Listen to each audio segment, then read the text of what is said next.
Hari ini saya coba untuk memaparkan beberapa hal terkait dengan pengembangan dan penggunaan aplikasi e-Raport khususnya untuk jenjang SMA dan SMP, termasuk juga secara prinsip juga untuk SD maupun SLB. Izin lanjut. Nah, terkait dengan e-Raport, jadi pada prinsipnya seperti apa yang sudah disampaikan oleh narasumber yang sebelumnya, bahwa e-Raport kurikulum merdeka, jadi bentuk raportnya dan raport yang dibagikan ke siswa itu pada prinsipnya memiliki dua elemen, yaitu raport intrakurikuler dan raport proyek penguatan profil pelajar Pancasila, yang mana raport intrakurikuler dibagikan per semester, sedangkan raport proyek penguatan profil pelajar Pancasila atau P5 dibagikan per tahun. Selanjutnya untuk prinsip-prinsip dari pengembangan e-Raport tadi sudah juga disampaikan oleh Ibu Eli. Saya tidak bahas panjang lebar, jadi saya dilanjutkan. Jadi yang terpenting di sini saya menekankan kembali terkait dengan penggunaan aplikasi e-Raport, bahwa aplikasi e-Raport ini adalah tools yang dipersiapkan oleh kementerian untuk membantu sekolah dalam mengelola raport intrakurikuler dan raport P5 dalam sebuah aplikasi yang bersifat opsional. Fitur yang disajikan itu sederhana, di mana guru hanya menginputkan nilai akhir sebagai sebuah kesimpulan dari capaian hasil belajar dan ketercapaian kompetensi siswa. Nah, nilai yang diinput di dalam aplikasi e-Raport ini dapat dicetak sebagai laporan untuk orang tua siswa dan juga bisa dibagikan secara daring kepada siswa, serta dapat langsung dikirimkan ke Dapodik tanpa harus melakukan entry ulang di aplikasi Dapodik. Lanjut. Nah, terkait dengan alur komunikasi data e-Raport, ya, pada prinsipnya, jadi aplikasi e-Raport yang dikembangkan ini adalah terintegrasi dengan Dapodik, yang mana khususnya untuk SLB, SD, SMP, SMA itu menggunakan integrasi dengan Dapodik. Ini sedikit berbeda dengan yang SMK. Yang SMK langsung secara online dari server pusat, tetapi kalau di jenjang lainnya itu adalah menggunakan lokal. Jadi terintegrasi dengan Dapodik lokal, yang mana di Dapodik lokal data-data referensi yang sudah dimuat di Dapodik seperti data kurikulum, data sekolah, data guru, siswa, rombel pembelajaran maupun data ekstrakurikuler itu secara langsung bisa diambil digunakan oleh e-Raport untuk selanjutnya nanti guru-guru dan juga admin nanti mengelolanya, menginput nilai-nilai pada e-Raport sesuai dengan alur pembagian pembelajaran sebagaimana yang sudah tertuang di Dapodik. Selanjutnya setelah raport jadi, nantinya di samping dicetak untuk dibagikan ke orang tua, dibagikan ke siswa, juga hasilnya nanti bisa dikirim langsung ke Dapodik secara lokal, yaitu di Dapodik lokal, yang selanjutnya nanti Dapodik melakukan sinkronisasi untuk mengirim datanya ke server Dapodik pusat.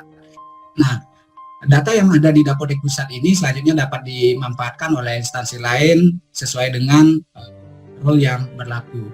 Nah, di sini dalam implementasi e-Raport di jenjang sekolah itu dapat dilakukan secara offline, tidak mesti harus koneksi internet, jadi bisa dilakukan secara offline melalui jaringan LAN. Tetapi ketika Dapodik yang perlu sinkronisasi ke pusat, maka Dapodiklah yang memerlukan jaringan internet. Lanjut. Terkait dengan sistem jaringannya dalam pelaksanaan implementasi di e-Raport di sekolah, ya ini adalah contoh yang bisa saya tampilkan, bahwasannya aplikasi e-Raport itu dipasang pada satu komputer di sekolah, ya, di salah satu komputer server, kemudian bisa diintegrasikan dengan Dapodik dalam satu komputer atau dalam berbeda komputer, namun masih dalam satu jaringan. Nah, selanjutnya untuk guru-guru maupun untuk siswa, wali kelas itu tinggal mengakses IP dari servernya melalui jaringan LAN menggunakan browser, ya, karena aplikasi yang dikembangkan ini seperti sudah disampaikan sebelumnya itu adalah berbasis web, sehingga dengan memanggil IP-nya dengan diakhiri portnya dapat diakses dari berbagai perangkat yang digunakan oleh guru. Jadi instalasi aplikasinya cukup di satu sekolah yang ditempatkan di server. Nah, bentuknya untuk jaringan LAN seperti ini, salah satu contohnya. Nah, jika ingin guru-guru melaksanakan atau mengerjakan e-Raport ini dari rumah masing-masing, tentunya sekolah harus mengonlinekan servernya sendiri, ya, menggunakan IP public atau hal yang lainnya yang sudah banyak yang dimanfaatkan oleh teman-teman lain di lapangan. Nah, selanjutnya contoh yang lain, slide berikutnya. Nah, contoh sistem jaringan yang alternatif yang bisa ditempuh oleh sekolah jika ingin mengerjakan rapot ini secara online, tentunya sekolah harus bisa menyiapkan server online. Ya, salah satu fitur yang bisa dimanfaatkan ini adalah pada cloud server. Jadi aplikasi rapotnya diinstal pada cloud server, kemudian guru-guru nantinya kalau sudah terkoneksi internet, maka dari mana saja, kapan saja bisa melakukan akses terhadap e-raport itu. Jadi intinya setiap sekolah nanti memasang aplikasi e-rapotnya itu cukup pada server, ya, bisa ditempatkan di cloud atau di server jaringan lokal. Guru-guru yang lainnya mengakses melalui jaringan. Nah, berikutnya terkait dengan aplikasi yang dikembangkan ini, syarat berjalannya sistem, slide berikutnya. Secara teknis aplikasi ini berjalan itu adalah pada komputer berbasis Windows, ya, minimal untuk bisa menjalankan yaitu prosesor minimal dual core. OS-nya dalam hal ini karena aplikasi baru dikembangkan berbasis Windows, jadi bisa dijalankan di komputer Windows, minimal RAM-nya 4 GB, ruang harddisk-nya minimal itu ada 1 GB.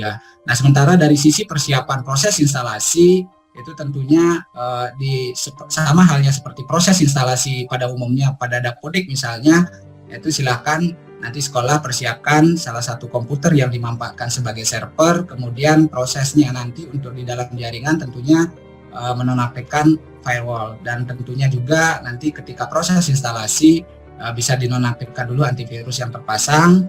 Pastikan bahwa pada komputer ini juga terinstal web browser terbaru tanpa plugin. Nah, rekomendasinya tanpa plugin. Nah, rekomendasi yang bisa dimanfaatkan ini misalnya Google Chrome atau Microsoft Edge, PTK, kemudian kelas, wali kelas, input pembelajaran, Xcool, serta membuatkan web service untuk bisa nanti terintegrasi dengan e-raport. Nah, selanjutnya yang kedua adalah administrator. Nah, terkait dengan administrator ini ya bisa sama dengan operator atau berbeda. Namun dalam hal ini memiliki tugas yang berbeda. Nah, administrator itu memiliki tugas yang pertama ya mendaftarkan web service agar bisa terkoneksi dengan Dapodiknya, kemudian mengambil data Dapodik dari server Dapodik. Selanjutnya membuatkan mengenerate user untuk guru-guru agar bisa login ke aplikasi, mengecek kesesuaian referensi dari referensi data yang sudah diambil dari data Dapodik, dan menyesuaikan ada beberapa data yang memang diperlukan oleh raport tetapi tidak tersedia di Dapodik, seperti contohnya misalnya alamat orang tua itu tidak tersedia di Dapodik, itu ditambahkan di aplikasi raportnya. Jadi hal ini data-data yang sudah ada di Dapodik itu tidak bisa ditambahkan di e-raport, tetapi harus diperbaiki dari sisi Dapodik. Selanjutnya tugas admin juga yang terpenting juga adalah menyiapkan referensi lokal, yang mana referensi lokal ini adalah referensi yang hanya berlaku di sisi aplikasi e-raport tanpa mengganggu data-data yang sudah ada di Dapodik.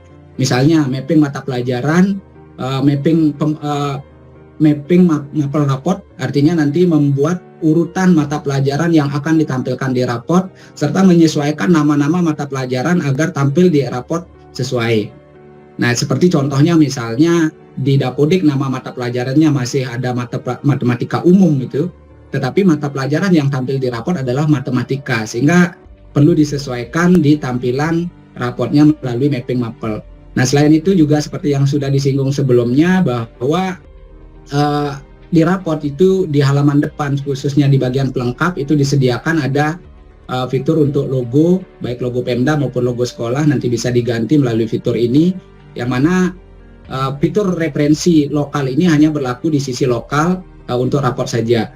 Kemudian nanti juga bisa menambahkan beberapa fitur lainnya seperti ada tanda tangan dan juga ada input tanggal raport, tempat tanggal raport yang nantinya akan ditampilkan di bagian tanda tangan. Nah, selanjutnya terkait dengan P5, jadi di sisi admin juga nanti menyesuaikan ya referensi, tema, dimensi, elemen, subelemen ini sudah ada di aplikasi raport, tinggal dicek. Dan juga nanti menambahkan data-data proyek apa yang akan diambil di sekolah tersebut, kemudian dimensi apa, elemen apa, subelemen apa yang dikembangkan di masing-masing proyek, yang selanjutnya nanti menjadi bagian untuk guru koordinator proyek untuk menginputkan nilai. Jadi prosesnya itu ya. Izin Pak Pasek 5 menit lagi ya? Ya, 10 menit ya? Nah, 20 menit ya? 5 menit lagi, okay. Iya. Oke, lanjut. Jadi terkait dengan hal ini, sesuai dengan fungsinya yang kembali tadi, yang tadi. Jadi selain admin juga ada guru mapel, yang mana guru mapel ini memiliki tupoksi untuk menginput. Ya, jadi menginput nilainya itu adalah guru, jadi bukan admin, bukan operator. Jadi nanti guru menginputkan tujuan pembelajaran, nilai raport, dan juga menentukan deskripsinya. Dan deskripsi pada raport kurikulum merdeka yang diluncurkan ini bisa dibuat secara manual, bisa juga dengan bantuan menceklis tujuan-tujuan pembelajaran mana yang sudah dicapai secara optimum pada setiap capaian pembelajarannya, pada setiap tujuan pembelajarannya, serta tujuan-tujuan pembelajaran mana yang itu yang belum dicapai secara optimum, dalam artian perlu pendampingan, perlu penguatan. Jadi tinggal checklist, maka otomatis nanti deskripsi akan dibuatkan. Nah, ini tugasnya adalah dari sisi guru mata pelajaran. Nah, khusus untuk koordinator proyek nanti menginput P5-nya, nilai-nilainya, serta menginput catatan proyek. Ya. Sedangkan untuk pembina ekskul yang bertugas sebagai pembina ekskul yang terdaftar di Dapodik nanti akan menginput nilai-nilai ekskul. Nah, berikutnya itu adalah wali kelas. Wali kelas dalam hal ini memiliki fungsi dan tugas dia menginput rekap absen, rekap ketidakhadiran, kemudian ekstrakurikuler yang tidak diinput oleh pembina ekskul, serta membuat catatan wali kelas untuk di bagian siswa, serta mencetak raport. Nah, cetak raport ini bisa dilakukan oleh wali, juga bisa dilakukan oleh admin. Nah, dari sisi siswa, kalau diizinkan untuk melakukan akses dari sisi siswa, maka siswa juga di sini punya peran untuk bisa mendapatkan rekaman data nilai dari semester 1 sampai semester akhir, serta mendownload dan mencetak raportnya. Fitur-fitur yang ada seperti yang disampaikan juga tadi, bahwa di sini bisa dilakukan ada beberapa edit profil, kemudian cek status penilaian, serta melakukan import nilai, itu disediakan dari sisi aplikasi. Lanjut. Nah, ini adalah alur kerja dari administrator, bahwa aplikasi ini tidak serta-merta langsung ketika diinstal langsung gurunya bekerja, tetapi ada hal yang harus diselesaikan dulu oleh admin sebelum gurunya bekerja, karena referensi ini sangat bergantung pada referensi awal. Oleh karena itu, alur kerja dari admin, guru, dan wali kelas itu harus diikuti agar nanti tidak timbul masalah. Lanjut. Nah, dari sisi admin tentunya tugas-tugasnya seperti yang diuraikan tadi, bahwa admin itu pertama kali melakukan instalasi, login, kemudian melakukan setting web service, mengambil data Dapodik, kemudian membuat user, mengenerate, kemudian melakukan manajemen referensi dari data yang ada dari Dapodik, yang bersumber dari Dapodik, serta referensi lokal sebagaimana yang sudah dijelaskan tadi, termasuk juga manajemen referensi P5. Nah, setelah ini dilakukan, sampai P5 ini dilakukan, maka barulah guru bisa melakukan input nilai. Kalau bagian ini belum selesai, maka ketika guru dipaksa untuk menginput nilai sementara referensi belum disiapkan oleh admin, tentunya nanti akan menimbulkan permasalahan ketika guru melakukan input nilai. Oleh karena itu, alur ini sangat penting untuk diketahui oleh admin di sekolah agar bisa mengerjakan sesuai dengan prosedur. Selanjutnya, kalau guru sudah menginput data nilainya, maka admin juga dapat melakukan cetak raport dan cetak leger, serta mengirimkan data ke Dapodik. Dan tentunya agar data aman, mohon kepada admin untuk sering melakukan backup data agar datanya bisa aman untuk menghindari hal-hal yang tidak diinginkan. Lanjut. Nah, dari sisi admin ada banyak sekali menu yang ditampilkan ya. Nah, menu ini adalah merupakan urutan kerja. Jadi Bapak Ibu nanti yang bertugas sebagai admin, mohon dipastikan bahwa Bapak Ibu sudah melakukan kerja sesuai dengan urutan menu yang diberikan, mulai dari melakukan setting web service sampai melakukan mengecek referensi P5. Sehingga kalau ini sudah dilakukan, tentunya dari sisi guru sudah siap untuk melakukan kerjanya. Lanjut. Nih, alur kerja dari sisi guru. Nah, di dalam aplikasi raport kurikulum merdeka yang kita kembangkan ini dengan fitur yang sederhana, ini Bapak Ibu seperti yang juga sudah disampaikan tadi, bahwa guru ketika login itu yang dilakukan adalah pertama input tujuan pembelajaran yang di breakdown dari CP-CP sebagaimana yang sudah disampaikan oleh narasumber sebelumnya, Bu Eli. Nah, selanjutnya setelah membuat tujuan-tujuan pembelajaran yang diajarkan atau yang menjadi target pada semester ini, maka guru melakukan input nilai. Input nilai yang diinput di sini cukup satu nilai yang merupakan kesimpulan akhir dari seluruh proses pembelajaran yang telah dilakukan. Jadi hanya cukup satu nilai, mengenai pengolahannya itu diserahkan kepada Bapak Ibu guru masing-masing. Nah, selanjutnya hasil kesimpulan akhir yang merupakan satu nilai ini diinput di sisi aplikasi, kemudian dibuatkan deskripsinya. Untuk deskripsi bisa dibuat dengan bantuan menceklis tujuan-tujuan pembelajaran yang sudah dicapai secara optimum serta tujuan-tujuan pembelajaran yang perlu pendampingan, sehingga deskripsi akan dibuatkan secara otomatis berdasarkan tujuan pembelajaran dan yang diceklis. Atau bisa juga menggunakan fitur import. Ya, fitur import bisa disediakan juga, namun importnya di sini seluruh guru yang mengajar tentunya harus mendownload format yang disediakan oleh sistem, tidak bisa membuat format sendiri.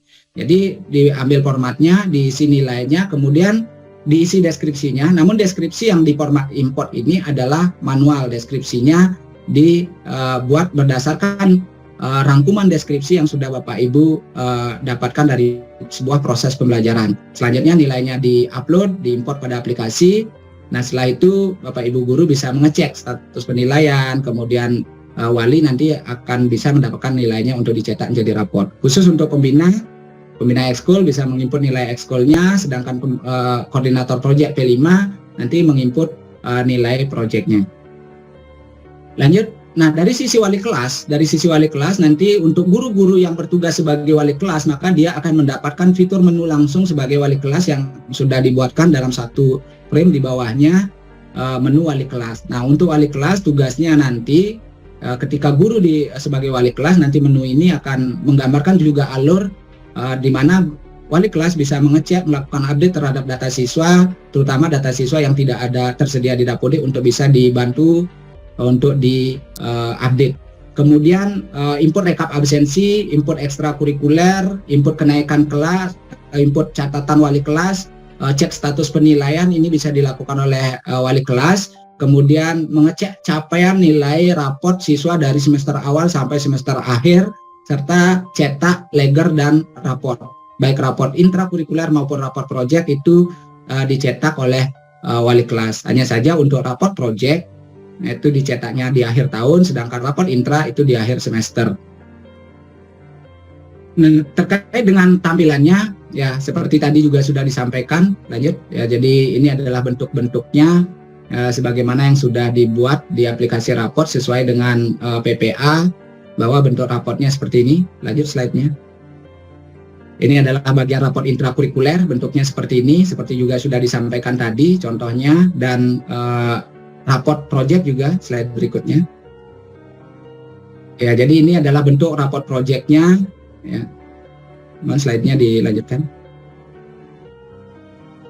Ya, jadi ini adalah bentuk raport project, ya, raport project yang mana hasilnya ini adalah merupakan hasil inputan dari koordinator project yang nanti tinggal dicetak oleh wali kelas.